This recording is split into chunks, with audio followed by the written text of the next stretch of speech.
So one of the things about inflation that's been infuriating is I'm not kidding when I say there's only one politician who I've heard address it in the way it should be addressed, and that politician is Bernie Sanders.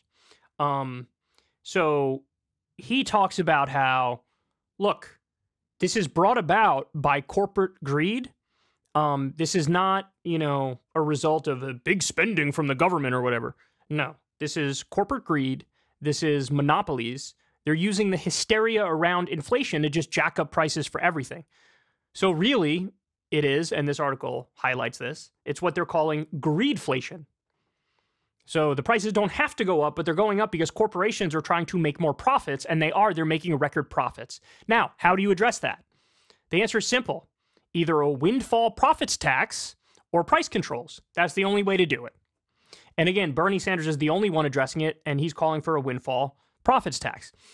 This should be one of the main talking points among every Democratic politician, but even the Republican politicians should be out there saying, look, this inflation is because of corporate greed, and we're going to put a stop to it. But of course, that's not going to happen because the entire, Republican Party, all the politicians are owned by corporations, and most of the Democratic politicians are owned by corporations, maybe to different degrees, but still, the problem is at the core of it. Okay, well, look at this, guys. In Fortune, they say, we may be looking at the end of capitalism. One of the world's oldest and largest investment bank warns greedflation has gone too far.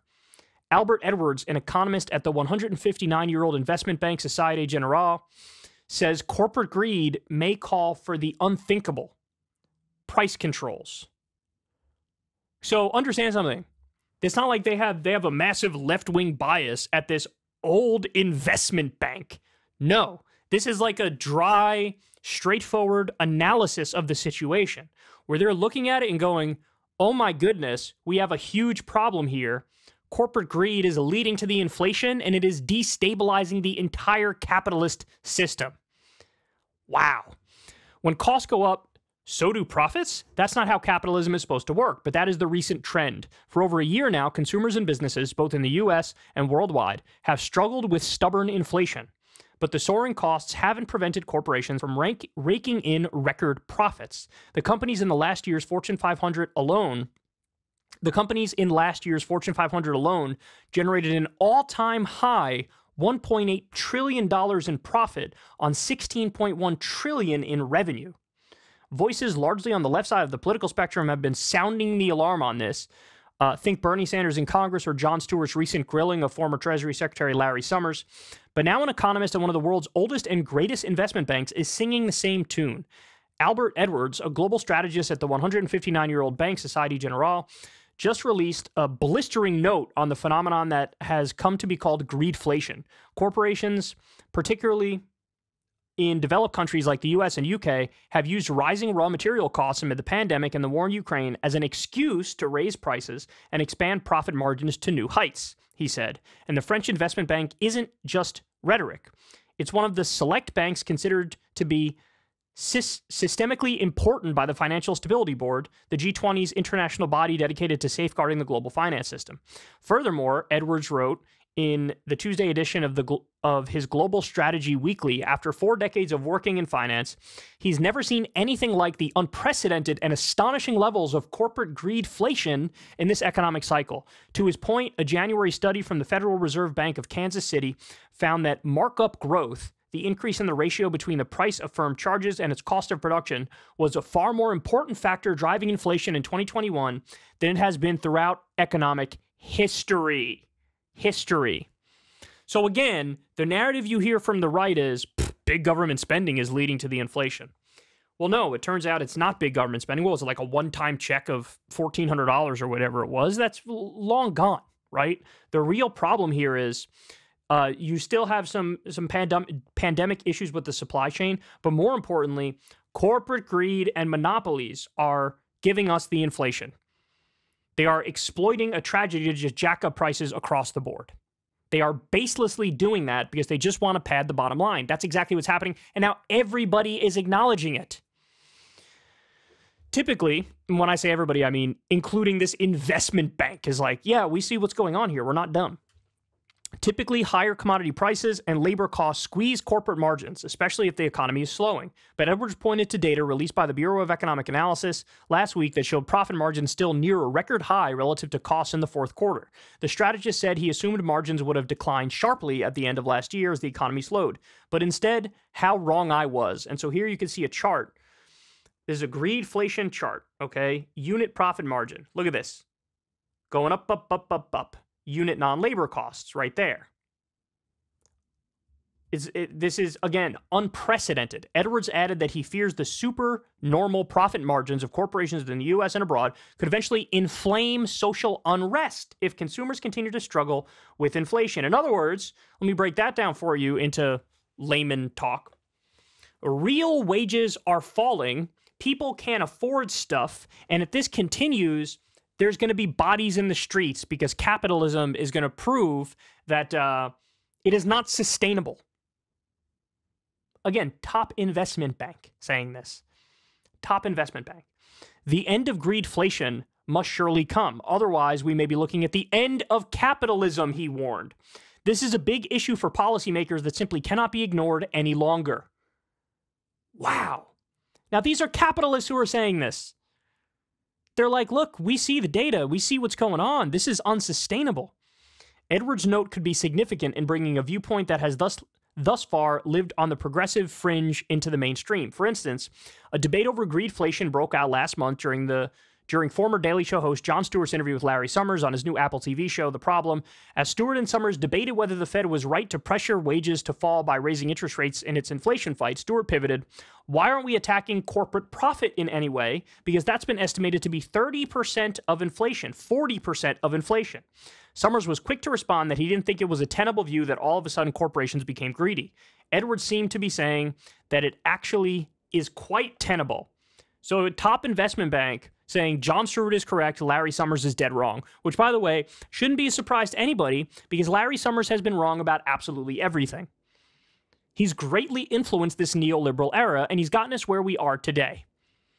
Record income inequality, record wealth inequality. Depending on what poll you believe, 60% to 80% of the country living paycheck to paycheck.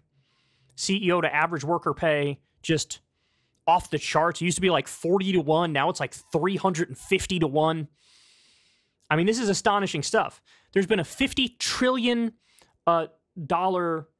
redistribution of wealth from the bottom 90% to the top 1%. That was a Rand Corporation study. And you think there's going to be no consequences as a result of this? We live in a gig economy where people don't have job security. They don't have union protection. You think there's not going to be social unrest? Of course there's going to be. And now an investment bank is saying it.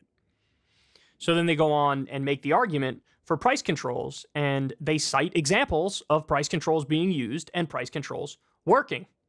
All right, price controls, or when the government mandates the prices businesses are allowed to charge consumers, have been blamed for everything from the fall of the First Babylonian Empire in 1595 BC to the long lines at the gas pump of the Nixon and Carter administrations in the 70s.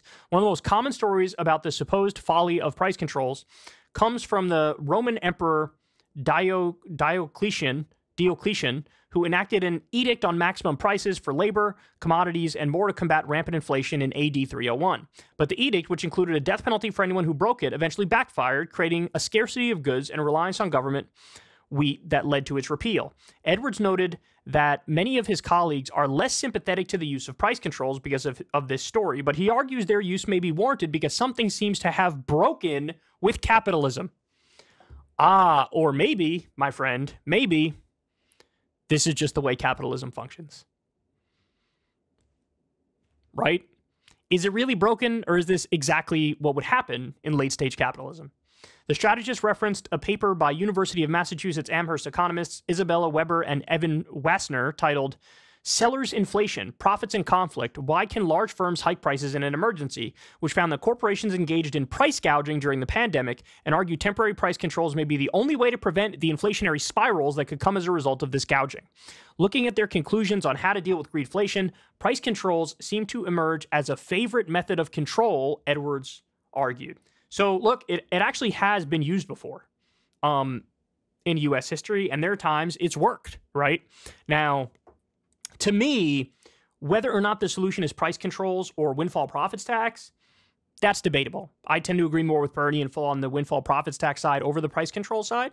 But doing nothing is not an option, right? Doing nothing is not an option.